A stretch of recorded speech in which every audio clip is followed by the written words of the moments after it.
Salut tout le monde. Un réseau fichier vous présente en mécanique mouvement d'un objet sur une pente avec changement de direction. Niveau deuxième bac, BIOF, PC, physique chimie, sciences maths et sciences vie de terre, SVT. Bien. Donc l'énoncé c'est un concours. Un objet est lâché au point O à une hauteur h. On a ici l'objet est lâché de ce point O sans vitesse initiale à une hauteur h. Donc, il descend sur une pente inclinée d'un angle alpha. On a ici l'angle alpha que fait avec l'horizontale. Puis roule sur une piste MN. Voilà, MN. On cherche à déterminer le temps mis pour atteindre M et la vitesse OM. Donc, on a ici deux questions. Tout d'abord, on doit déterminer le temps mis, c'est la durée du sous-parcours entre O et M. Et ensuite, la vitesse au point M, à quoi est égal. Donc, il nous donne ici 5 propositions. La première A, le temps mis pour atteindre M est T est égal à sinus alpha, racine de G sur 2H. Est-ce qu'il est vrai ou faux? Pour B, la deuxième proposition toujours pour le temps mis pour atteindre M est T est égal à 1 sur sinus alpha, racine de 2H sur G. Donc ça c'est pour le temps. La troisième proposition pour la vitesse G O M, et VM est égal à racine carré de 2GH sinus alpha.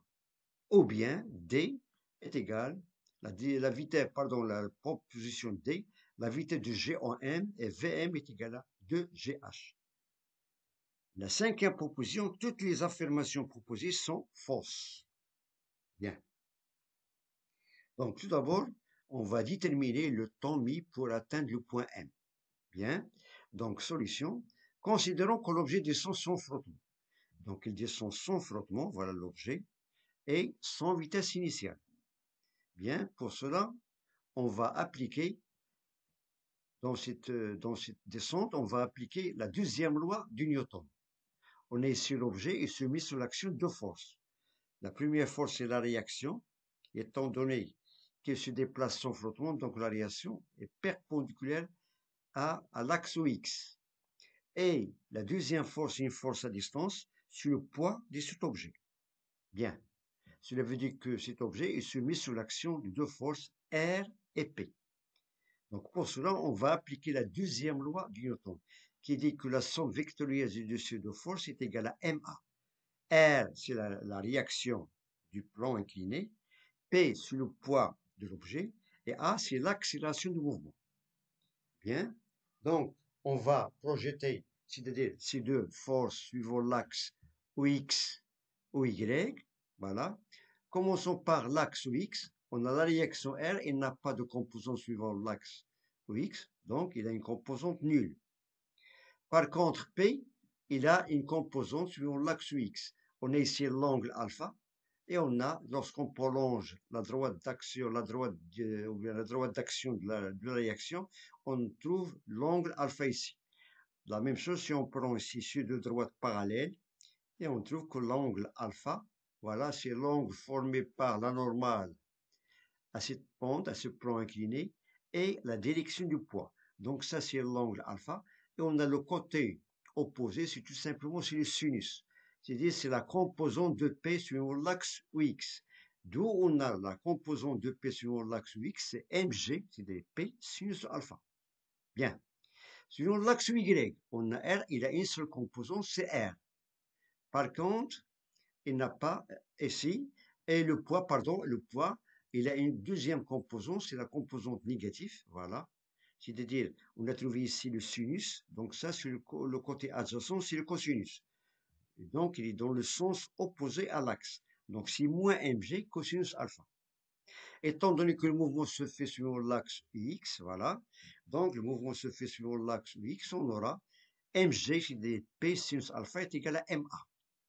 Donc, on a remplacé ces deux composantes en appliquant la deuxième loi du Newton. On aura mg sinus alpha est égal à ma. Donc, dans les deux membres, on a la masse. On simplifie, voilà, et on aura A est égal à G sinus alpha. A est égal à G sinus alpha. A, c'est l'accélération. G, c'est l'intensité de pesanteur. Alpha, c'est l'angle d'inclinaison.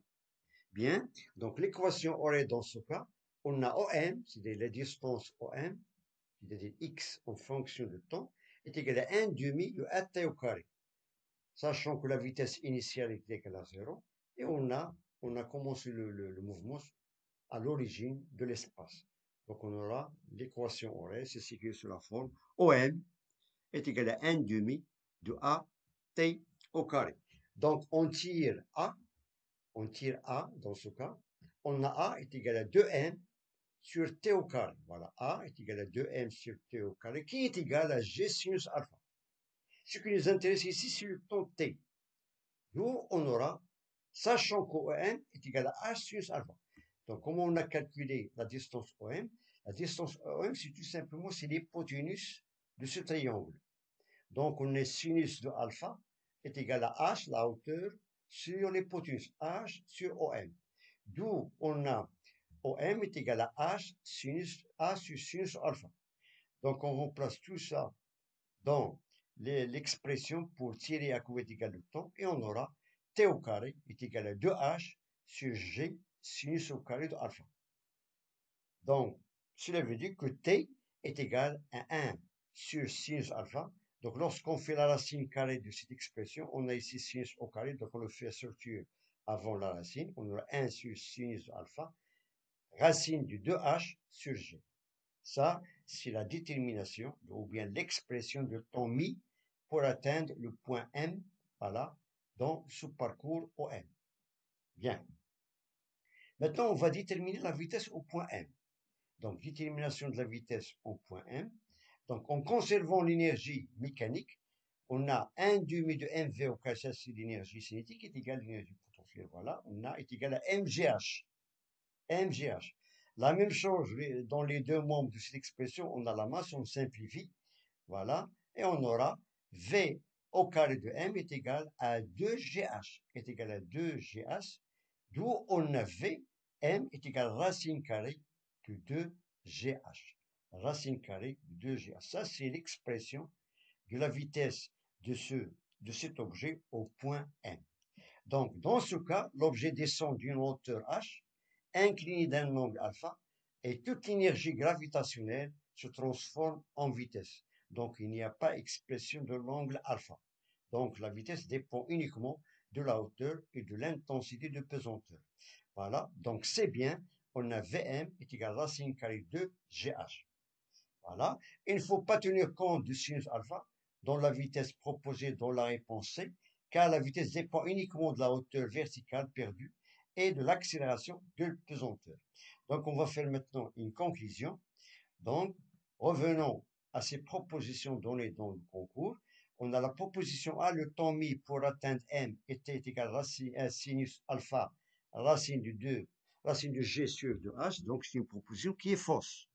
Par contre, la proposition B, qu'on a trouvée en calculant, en appliquant la deuxième loi de Newton, on a 1 sur sinus alpha, racine de 2H sur G, donc c'est une proposition qui est vraie. Pour la vitesse GOM et VM est égale à racine de 2GH sinus alpha, de même il est fausse. Et la vitesse de GOM et VM est égale à 2GH, de même il est fausse, car il est égal à racine de 2GH. Pour la proposition E, donc toutes les affirmations proposées sont fausses, seule la deuxième proposition, c'est la proposition vraie, qui est la proposition B qui est vraie. Bien. Donc je vous remercie de votre attention, bon courage et à très bientôt.